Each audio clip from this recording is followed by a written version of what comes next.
Good evening. I am Sananja and welcome to Radio Bharti. Let's begin with the top news updates of the day. India-China review border situation at WMCC meet agree to sustain peace. BMS not just labor union but values-based movement. RSS chief. Indian medical team arrives in Dhaka to treat burn victims of air crash. India-Nepal discuss border management during Home Secretary level talks. Electronic production grows six-folds during last decade, informs State Minister to LS. All prices down as investors weigh US-Japan tariff agreement. Becomes first Indian to reach FIDE Women's World Cup final. China Open Super Badminton. Sindhu, Chirag, Unnati, Ranki Reddy advanced to next level.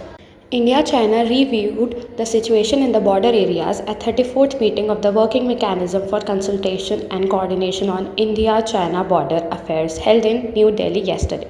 The Indian delegation was led by Joint Secretary Gaurang Lal Das. The Chinese delegation was led by the Director General of the Boundary and Oceanic Affairs Department of the Chinese Foreign Affairs Minister Hong Liang. The 17th Foundation Day celebration of Bharatiya Mazdoor Sangh concluded in New Delhi yesterday. Addressing the gathering, RSS Chief Dr. Mohan Bhagwat emphasized that BMS is not just a labor union but a value-based movement rooted in national, industrial, and workers' welfare. Recalling the beginning of BMS, Dr. Bhagwat said, "The Mazdoor Sangh now stands vindicated in its vision of workers unite the world." He highlighted the need to adapt to technological changes without losing respect for labor.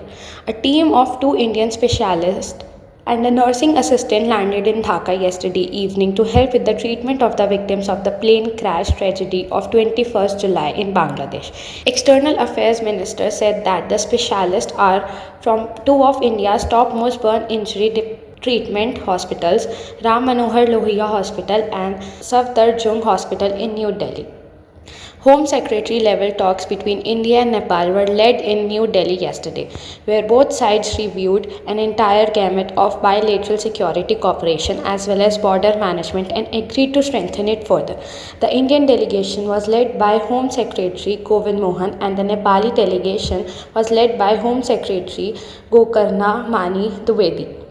Production and export of electronics goods, including mobile manufacturing, witnessed rapid growth in the last 10 years. Production of electronic goods has reached over 11 lakh crore rupees in the last financial year from 1,90,000 crore rupees in 2014 to 15, exhibiting 6 times growth.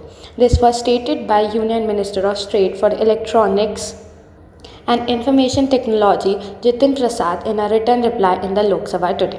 International crude oil prices declined for the fourth straight session today as investors weigh recent trade development, including a new US tariff agreement with Japan, wherein crude was trading 0.70% down at $68.11, while WTI crude was 0.72% down at $64.84 per barrel when reports last time came in.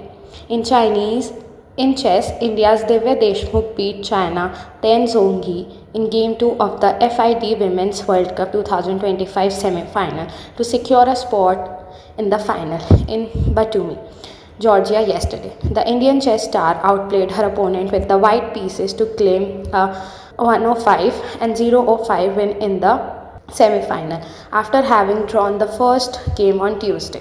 In badminton, PV Sindhu opened her China Open Super 1000 campaign with the hard-fought win over Japan Tomoko Miyazaki, while fellow Indians Unnati Hooda and the men's double pair of Satyasraj Ranki Reddy and Chirag Shetty also advanced with the strong performances at Changzhou, China today. Sindhu, a former world champion, prevailed 21-15, 8-21, 21-17 over the 2022 World Junior Champion Miyazaki in a hard-fought 62-minute match. That's all for the day. For such more updates, stay tuned to Radio Bharti. Please like, share and subscribe the channel.